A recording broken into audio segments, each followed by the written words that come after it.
크신 은혜만을 감사하는 이 한 시간 될 수 있기를 예수님의 이름으로 기도하옵나이다. 아멘.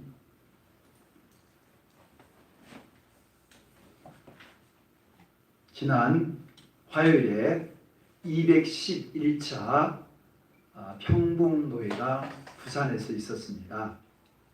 새벽 3시 반에 버스를 타고 밤 11시에 도착을 해서 20시간의 기나긴 장정을 마감 지었습니다. 부서의 임기가 3년입니다. 근데 저는 참석지도 않았던 자리에서 서기로 임명되어서 2년을 봉사했고 1년을 이훈장으로 마칠 수 있었습니다. 8군데로 흩어져서 진행되어진 시차 노회였었는데 3명의 후보가 처음에는 529명이 투표를 했고 과반수가 없어서 2차 512명이 투표한 결과가 역전되면서 1, 2가 순위가 바뀌어지면서 대업을 마칠 수가 있었습니다. 마치고 돌아오면서 이튿날 그러니까 목요일에 노회 사무실에서 임원 개선한 일이 있었습니다. 왜냐하면 이제 제가 마지막 이제 임기가 끝났으니까 다음 임기를 할 임원을 뽑아야 되는 일이었습니다. 저는 노예 일을 처음 했기 때문에 당연히 제가 가서 그 업무를 주장한 줄 알았거든요. 근데 수요일 날 연락이 왔어요. 목사님 그 임기가 어제부로 끝났다라는 성관 위원 중에 한 분의 전화였습니다. 생각해 보니까 어제 끝난 거예요. 그리고 원래 그 자리에서 노예를 할 때는 임원 개설을 하는 건데 부서마다 이제는 이제 코로나 때문에 이틀을 해야 될 것을 3시간이나 단축해서 끝내고 각자 이제 부서가 사무실에서 모여서 임원을 뽑는 것이었어요. 아 그렇구나. 그래서 단톡방에 인사를 하자마자 즉각 나왔습니다. 얼마나 어깨가 가볍고 홀가분한지 이 짐이라고 하는 것, 이 감투라는 것이 얼마나 큰 부담인가라는 것을 깨닫는 순간이기도 했고 또 그렇게 대고 없이 마칠 수 있음에 대해서 감사를 할 수 있었습니다. 투표라고 하는 것은 이 시대 민주주의의 가장 중요한 원리 중에 하나죠. 우리가 투표를 통해서 지도자를 뽑는다는 것 엄청난 이 민주사회의 특권이자 공산주의는 전혀 있을 수가 없는 일들이죠. 대통령 선거가 가까우니까 어떻습니까? 얼마나 사람들의 관심이 지금부터 이 대통령이 누가 될까에 관심이 촉각을 곤두세우고 있지 않습니까? 근데 이 대통령보다 사실은 더 파워가 있고 힘 있는 존재가 이 재판권을 가지고 있는 사법부입니다. 우리나라에 있어서는 지금 이제 법이 제정이 되어지고 법대로 운영되어진 사회가 되다 보니까 점점 그쪽으로 갑니다만은 미국과 같은 사회는 이 연방 대법원의 대법관 9명이거든요. 근데 이 대법관은 종신직이에요. 대통령도 4년마다 바뀌어지고 의원도 뭐 도지사 다 바뀌어지잖아요. 또 행정부에 있는 사람들도 60세, 62세에 정년이 있잖아요. 근데 우리나라는 그렇지 않습니다만 미국은 대법관이 되기도 어려울 뿐만 아니라 되면은 종신직이에요.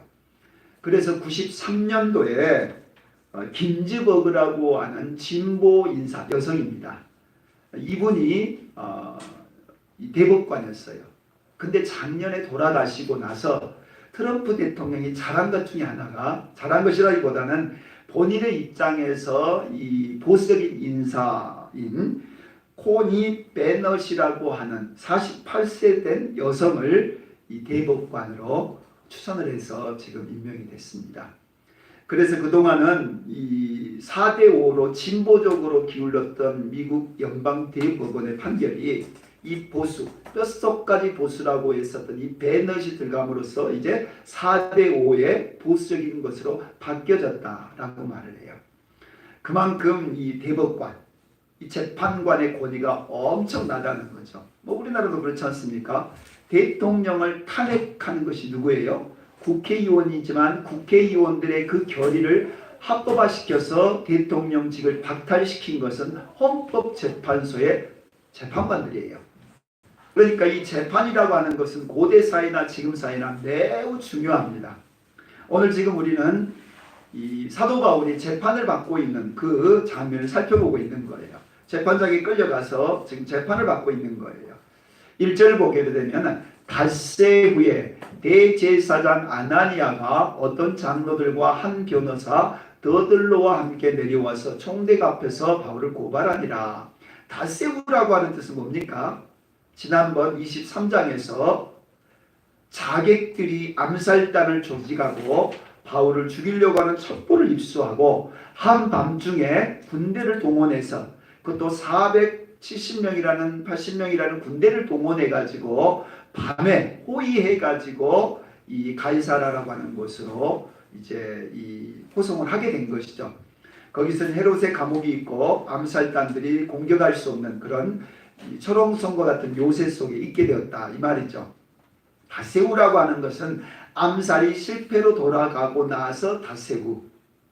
암살은 언제 일어나려고 했죠? 사흘째 되는 날. 바울이 체포되고 나서 사흘째 되는 날 일어나려고 했잖아요. 그러니까 이 모든 일들이 8일 정도 아니에요.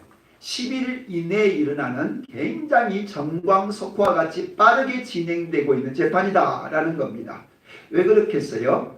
현안, 매우 중대한 현안이었다라는 거죠.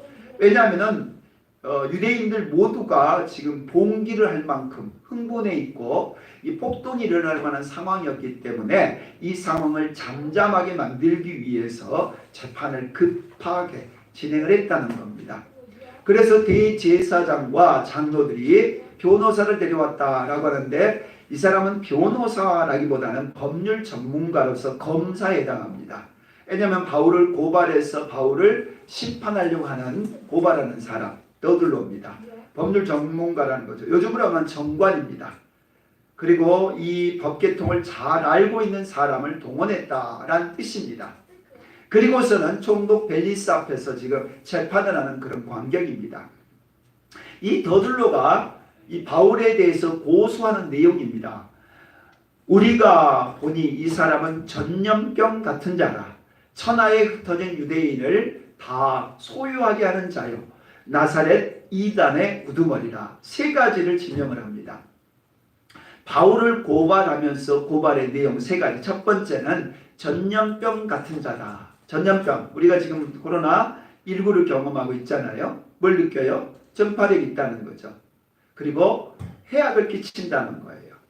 그런데 바울이 어떤 존재라고요? 전염병 같은 자다 그랬어요. 맞습니까? 맞지요. 일부는 전파력이 있으니까 맞아요. 그러나 해를 끼치는 게 아니기 때문에 틀려요. 절반만의 진실을 가지고 바울을 고소하는 거예요. 두 번째, 유대인을 소유하게 한다. 가는 곳마다 유대인들을 흔들어 놓고 유대 사회를 반쪽 나게 하고 유대인들에게 지금 혼란을 끼치고 있다 이 말이에요. 맞아요? 틀려요? 절반만 맞죠. 유대인들이 율법을 믿었고 유대인들이 구약을 믿고 있는데 그 유대인들에게 그리스도를 전했고 그 그리스도를 통해서 유대인들이 받아들인 사람과 받아들이지 않는 사람은 나누어졌잖아요. 그러니 유대 사회가 소요되어지고 혼란해지고 소란해지는 건 맞잖아요. 그렇지만 그것이 잘못된 게 아니라 바른 길로 하고 있는 거잖아요. 절반만의 진실을 이야기하는 거예요. 세 번째, 나사렛 이단의 우두머리. 나사렛 이단이라고 하면 누구를 지칭하는 거죠? 예수님 지칭하는 거잖아요. 근데 예수라는 이름을 빼버리고 나사렛 이단이다 그렇게 말을 했어요. 왜 그럴까요? 지금 예루살렘에는 예수님 생전에 예수님으로부터 병도 고치고 예수님의 기적도 보았고 예수님이 예루살렘에서 실로암의 38년 병자의 여러 가지 기적을 베푼 사람들의 목격자가 있단 말이죠. 체험한 사람이 있어요.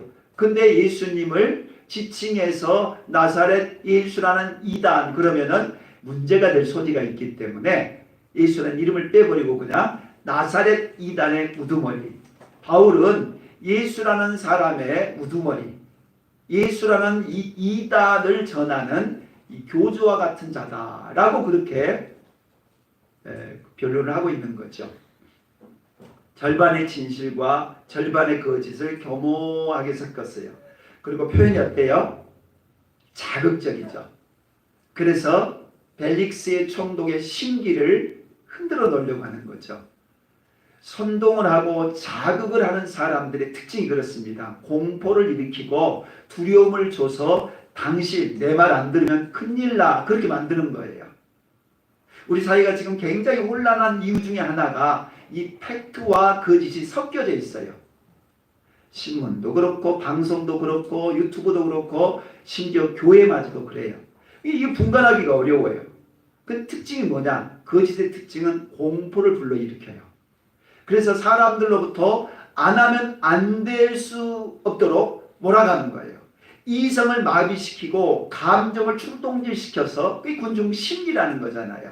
여론 조작이라는 거잖아요. 가짜 뉴스인 거예요.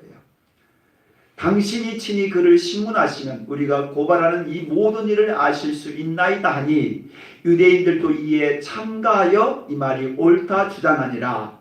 지금 제사장들과 또 많은 증인들이 동원됐잖아요. 근데 그들은 누구예요? 다 한패죠. 그들이 뭐라고요? 더둘로의 말에 지지를 하고 그 말에 압력을 행사하는 거예요. 다시 말하면 군중을 동원해서 대중의 힘으로 관철을 하려고 한다라는 뜻이에요.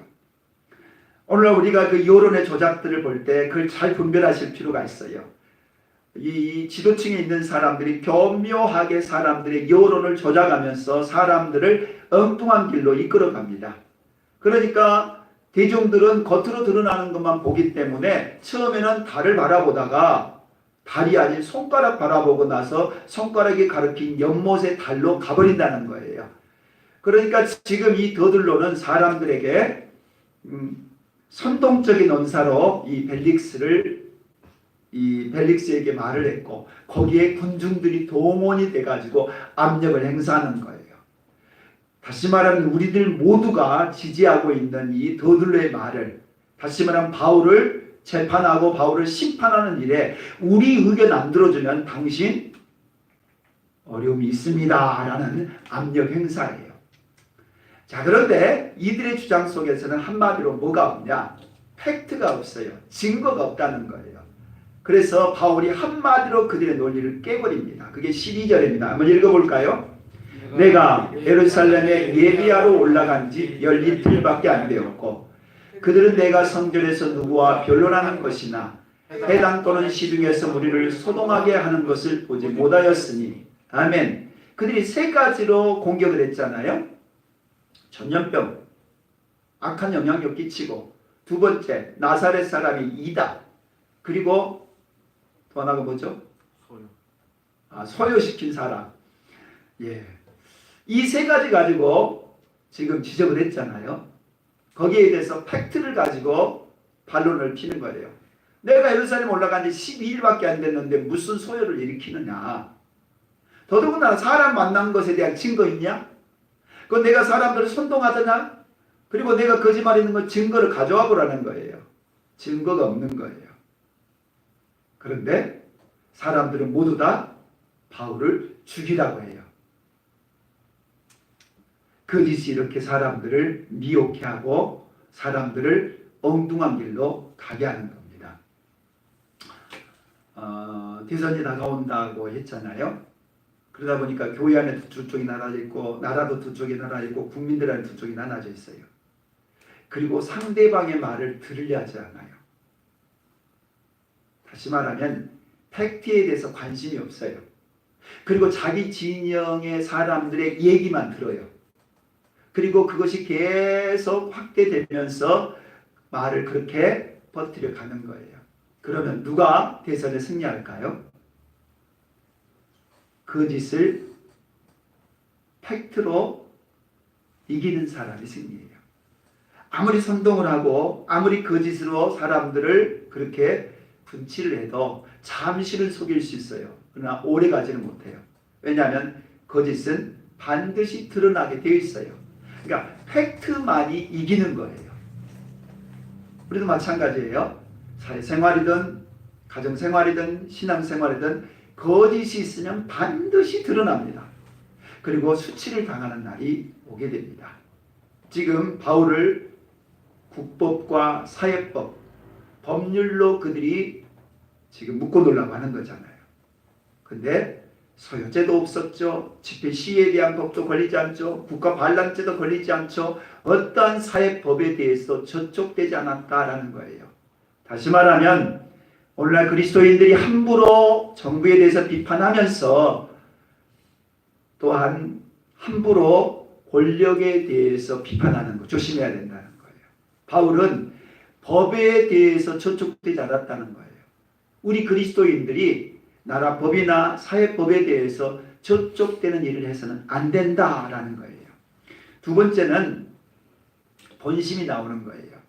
겉으로 드러나는 것은 사회법이었어요. 국가법이었어요. 이것에 대해서 지금 문제를 일으킨다라고 제시했지만 사실은 국가적인 문제가 아니었어요. 진짜 그들의 본심은 성전을 무시하고 율법을 훼손한다라고 하는 것이 그들의 근본적인 주장이었어요. 그런데 겉으로 드러나는 것은 벨릭스를 움직이려면 어떻게 해야 돼요? 사회를 어지럽히고 지금 로마의 반란을 일으키고 그렇게 해야지 벨릭스의 마음을 움직일 수 있으니까 겉으로는 그렇게 주장을 한 거예요. 그렇지만 그 내면에 있는 본심, 그걸 봐야 돼요. 그게 뭡니까? 성전을 더럽게 하려고 했다. 이게 그들의 팩트예요. 그들이 지금 바울을 잡았던 이유는 뭐냐? 성전을 더럽게 했다라고 하는 것이었어요. 근데 이게 착각이었죠. 왜냐하면 바울이 성전에 있는 걸 봤거든요. 그건 팩트잖아요. 그리고 바울이 이방인과 같이 있는 것도 봤어요. 근데 두 가지를 함께 섞어버린 거예요.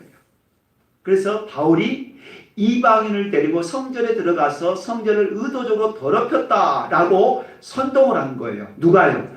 아시아에서 온 유대인들이. 그들은 아시아에서 바울을 많이 봤거든요. 바울이 유대인들에게 전도해서 유대인들 사이가 투쪽나는 걸 봤단 말이죠. 쉽게 말하면 자기들 입장에서는 상처를 입었단 말이죠. 그러니까 바울을 어떻게 하든지 간에 거짓을 뒤집어 씌워서라도 바울을 단죄하겠다라고 하는 거예요. 그래서 잘 된 거예요. 이 두 가지를 섞어가지고 무지한 이 유대인들을 선동한 거예요.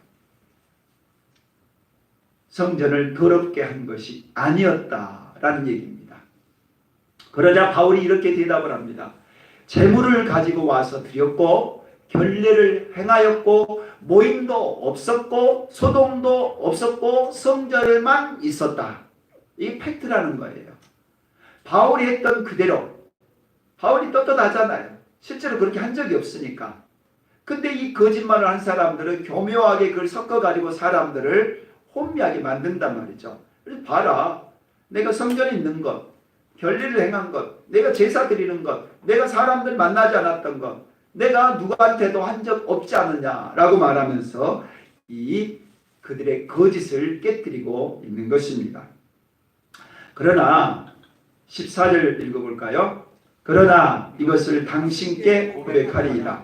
나는 그들이 이단이라는 도를 따라 조상의 하나님을 섬기고 율법과 선지자의 길에 기록된 것을 다 믿으며 아멘. 나는 율법에 있어서도 흠이 없다 이 말입니다. 왜 율법 문제가 나온 거예요? 왜 성전 문제가 나온 거예요? 사회법으로 국가의 법으로 단죄할 수 없다라는 걸 그들이 알아요. 근데 그들이 지금 시비 거는 건 뭐예요? 율법 문제. 율법에 있어서는 어느 정도는 인정했지만 어느 정도는 인정하지 않잖아요. 제사에 대해서 부정을 했고 또한 그들이 가지고 있는 이 선민의식에 대해서도 부정을 하고 있잖아요. 그리고 예수 그리스도를 믿어야 된다고 전하고 있으니까 당연히 유대인들의 입장에서는 기분 나쁠 뿐만 아니라 유대 사회를 무너뜨리는 이단이라고 생각을 한 거죠.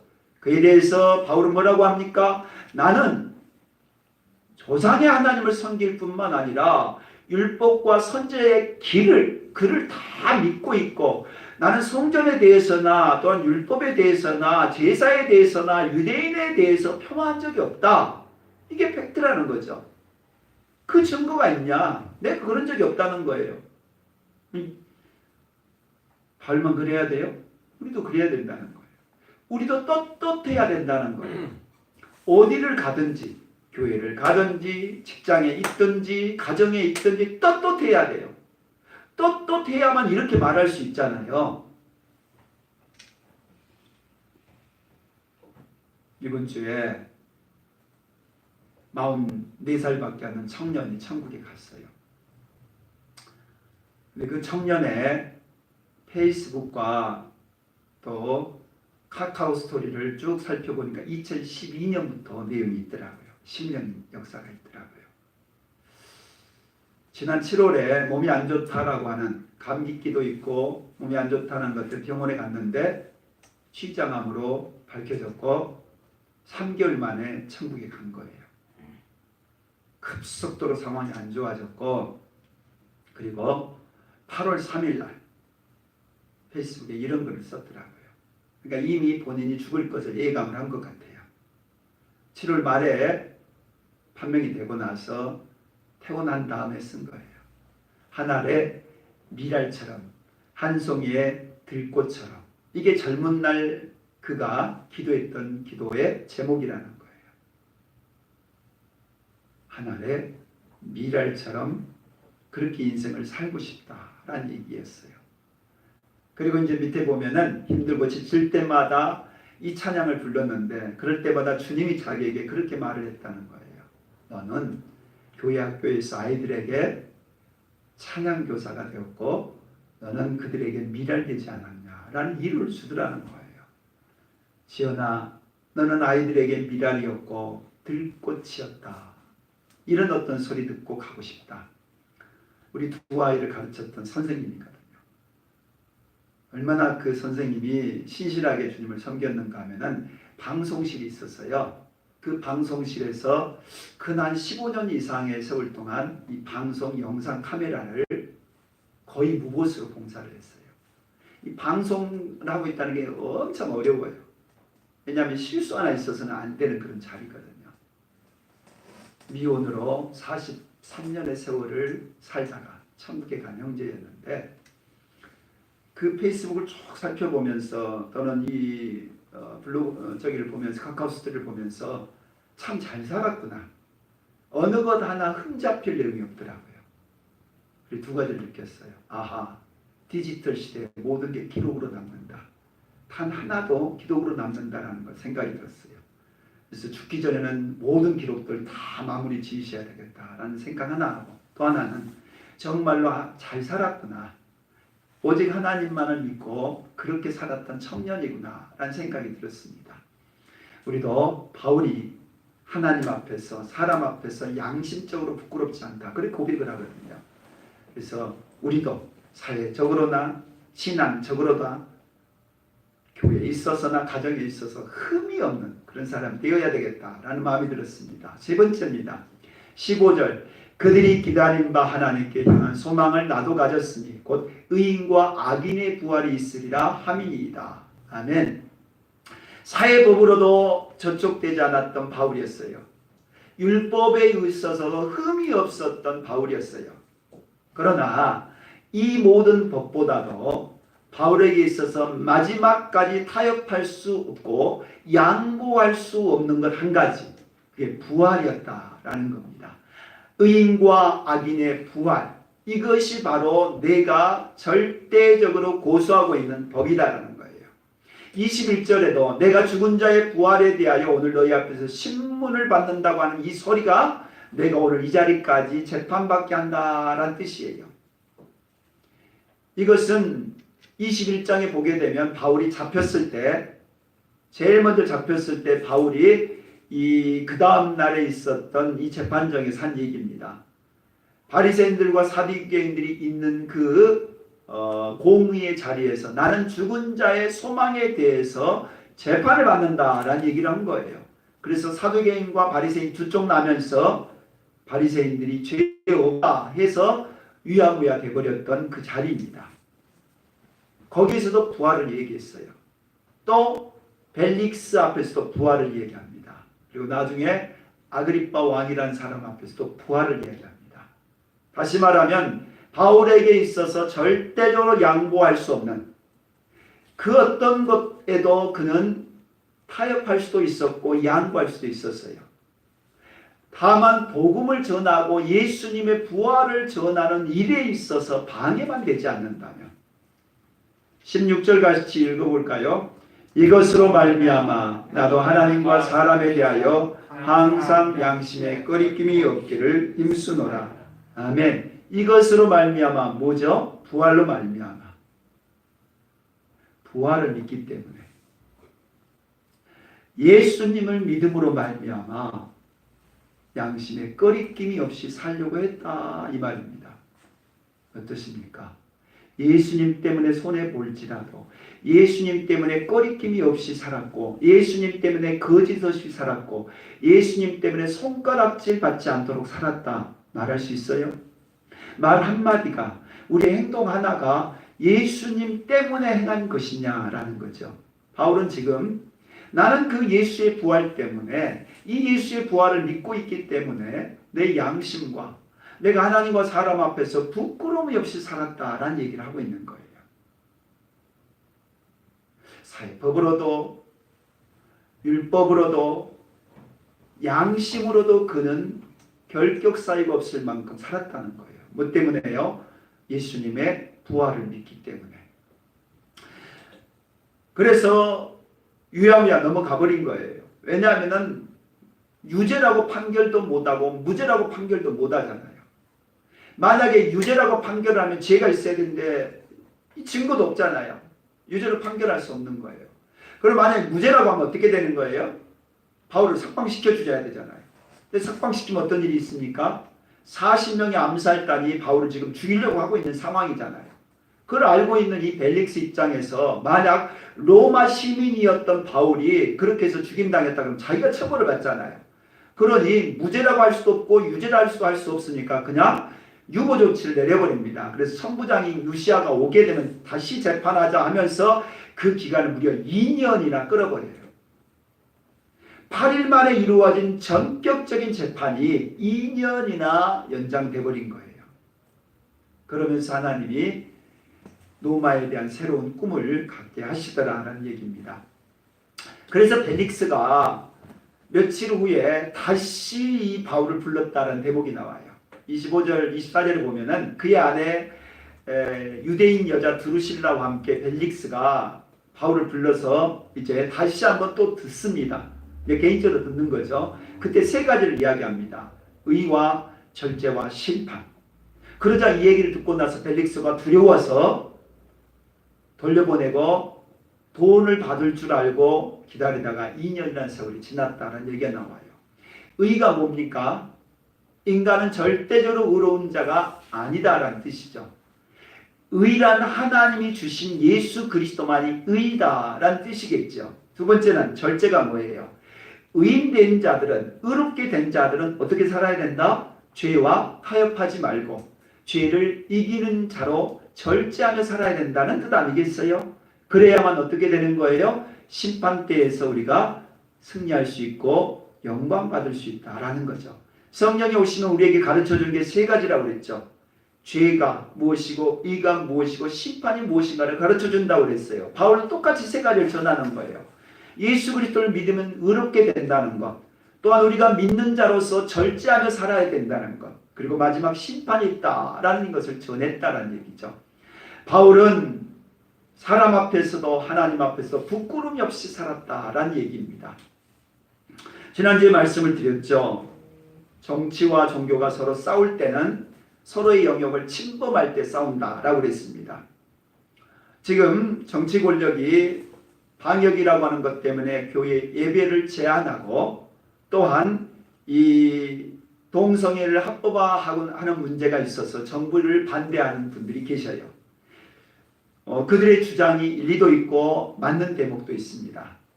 그러나 조심해야 될 게 있습니다. 국가 권력이 신앙의 개인적인 자유를 탄압한다면 종교 박해가 맞아요. 신사참배를 강행하고 모든 사람들에게 그것을 안 하면은 감옥에 가두고 그래서 심지어 죽기까지 하는 것, 그게 탄압이라고 하는 거예요. 근데 방역 조치로 인해서 예배를 제한한 것이 탄압이냐 아니냐는 논란거리가 있는 거예요. 근데 이 부분에 대해서 교회가 정치적으로 나서서 정치적인 편에 서서 정치적인 목소리를 내난다면 그것은 순수하지 않아요. 교회는 그렇게 하는 곳이 아니에요. 교회는 정치 집단 아니라는 거예요. 법령의 제정의 문제도 마찬가지예요. 동성애에 대한 문제가 반대해야 될 사안도 맞고 우리 모두는 동성애를 용납할 수 없는 거지만 법의 문제에 있어서는 우리가 적극적으로 나서서 교회가 앞장서서 나설 일은 아니라는 거예요. 기독교인들이 나서고 기독교 지도자들이 나서고 그런 것을 위해서는 해야 돼요. 그리고 기도도 해야 돼요. 그렇지만 교회가 나서서 그 일을 앞장서서 광화문에 나서가지고 하는 것은 아니라는 거예요. 교회는 복음을 전하는 게 우선이에요. 복음을 전하는 일이라면 앞장서야 되는 거예요. 그런데 법을 만들면 어떻게 돼요? 반대편의 사람은 복음을 전할 수가 없는 거잖아요. 우리 입장에서는 우리를 위해서 반대한다고 할지 몰라요. 그러나 반대편에 선 사람들에게 복음을 전하지 못해요. 그러면 우리가 결국 우리를 위해서 만든 법을 위해서 결국 반대편의 사람들을 지옥 가라고 하는 것밖에 안 되는 거잖아요. 그러니까 교회는 복음을 전하는 일이라고 한다면 앞장서야 돼요. 그렇지만 그 어떤 것이라 할지라도 복음을 전하는 일에 있어서 반대가 된다면 조심하셔야 된다는 거예요. 말씀 마치고자 합니다. 바울은 살해 음모 속에서 죽을 뻔했죠. 근데 그 40명의 암살단으로부터 하나님이 구해내셨어요.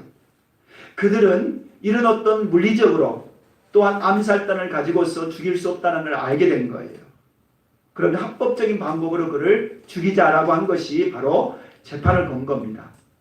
그러나 사회적으로나 국가적으로 아무런 결격 사유가 없는 거예요. 그러자 두 번째 율법과 성전의 문제 가지고 또 걸어져요. 근데 그것도 결격 사유가 없는 거예요. 바울은 그런 점에 있어서 그 어떤 법에 있어서 저촉되지 않은 사람이었다라는 거죠. 다만 한 가지, 그리스도 예수의 부활에 있어서만큼 그는 타협하지 않았고 그것 때문에 감옥에 갔고 그것 때문에 이제 로마에까지 끌려가게 되는 것입니다. 오늘 우리가 하나님 앞에서 절대적으로 믿고 있는 신앙, 그걸 타협하지 않고 있는지, 그리고 하나님과 사람 앞에 양심적으로 부끄럽지 않고 살아가고 있는지 우리 자신을 돌이켜보시기를 바라고, 그러지 못한 요소가 있다면 결단하시고 주님 앞에 회개할 수 있기를 축복합니다.